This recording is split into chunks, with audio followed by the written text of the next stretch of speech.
Welcome back, travelers, to Legendary Lore with me, Ricky, and my buddy, Joe. Say hi, Joe. Hi, guys. So, this episode, we're going to be covering the idea of Sorin and Nahiri's very complicated relationship. Fun. So, The French. prior, Sorin had been upset, and we didn't really talk about him during Shadows of Innistrad that much. Besides his He final killed an angel. Yeah, I was going to say, besides the point where he showed up and basically finished the whole thing with the Deus Ex Machina. But prior to that, he actually approached Olivia because of what Nahiri had already done to Markov Manor, which was wreck it like nobody's business. Gonna wreck it. And so when that happened, Sorin shows up to Olivia and is like, Olivia, I need your help. There's this whole back and forth between them, but Olivia eventually agrees. And I'll so mobilize for war. Yes, and so Sorin is on a campaign of vengeance.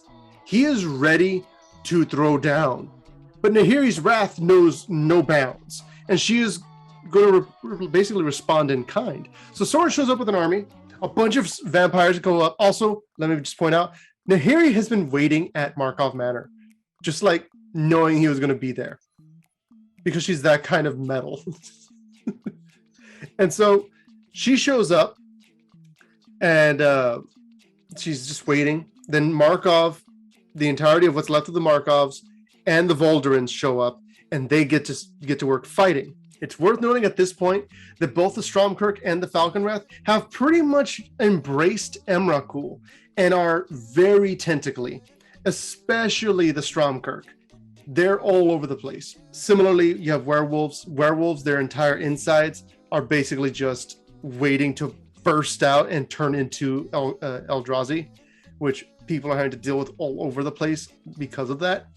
And humans, of course, are going mad as well and transforming. Now, we go back here to the vampires now assaulting Nahiri. I'm not going to go into it because it's a super long series of fight scenes where Nahiri is basically just like, I'm angry. So Nahiri is slicing through vampires left and right.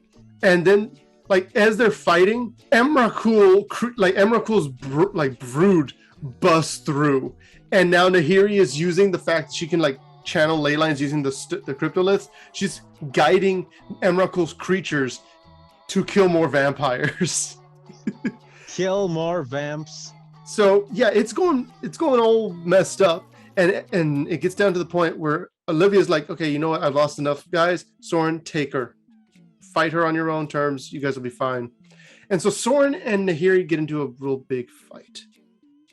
And Sorin is not happy because there's literally a giant eldritch horror in the distance behind them. And so they start fighting, and they're doing everything they can against each other. Eventually, they wind up outside the manor, and they're just fighting, and there's like rocks floating everywhere, and there's people flying and jumping. It's like a Dragon Ball Z deal, right? But then Sorin, just at the gates of Markov Manor, he's able to get behind Nahiri, and he sinks his teeth into her. And it describes it really cool. She feels her blood change course and go towards him. And she says to him, regardless of what happens here, whether I make it out alive or not, I already won. And she points at Emrakul. She goes, look at what I've done to everything that you claim as yours. No pet angel of yours will come to the rescue this time. And as he's just drinking her, she pushes back to the one of the walls on the Markov Manor, pushes back, and the stone comes up, like creeps up on him, and she says, I can bite back, Sorin, and I've got bigger teeth than you. And these stone tusks just tear into Sorin and pierce him. And he's just like, he's trapped, and here he shoves herself free of him, and now he's encased basically in the stone.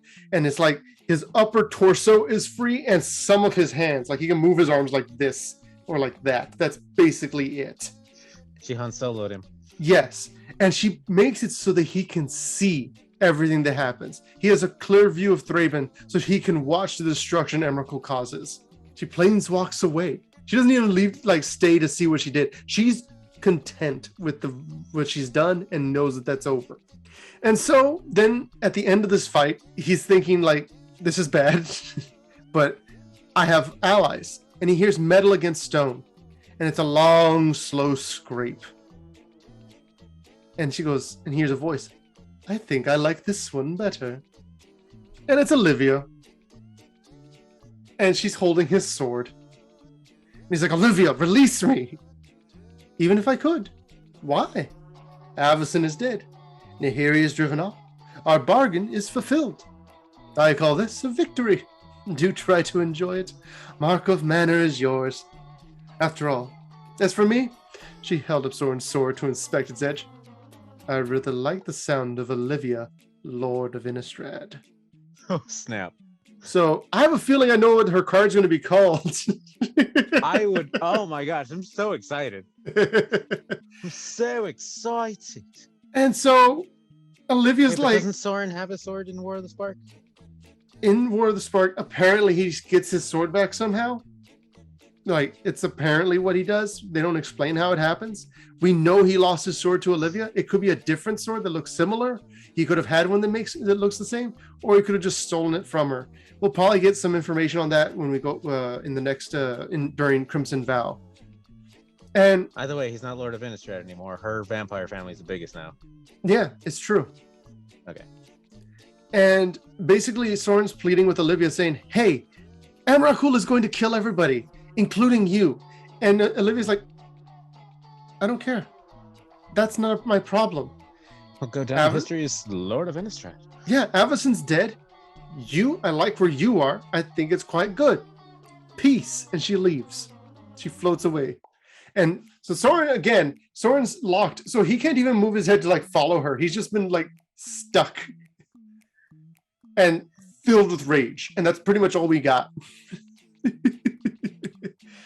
At this point, they don't explain how he got to War of the Spark, because since he was impaled like through his legs and his ribs and stuff, he can't planeswalk away. So he had to have gotten out somehow. Mm-hmm. So I guess we'll maybe find out that during the Midnight Hunt story, because maybe that already got released in the present day and I've already read it and it's kind of cool, but we'll find out later. But until then, that's this episode. It's just a campaign of vengeance and the fight between Sorin and Nahiri. Thank you guys so much for watching. We're going to go ahead and catch you guys next time with some more Eldritch Moon Legendary. Leave a like if you like the video and subscribe to catch the next episode. And let us know in the comments below, what would you launch a campaign of vengeance against and why? Mosquitoes. Same. Those bloodsuckers. I tried to Not get them to unlike help what me. Nahiri did. Yeah, I was going to say, I tried to get their help and they ignored me.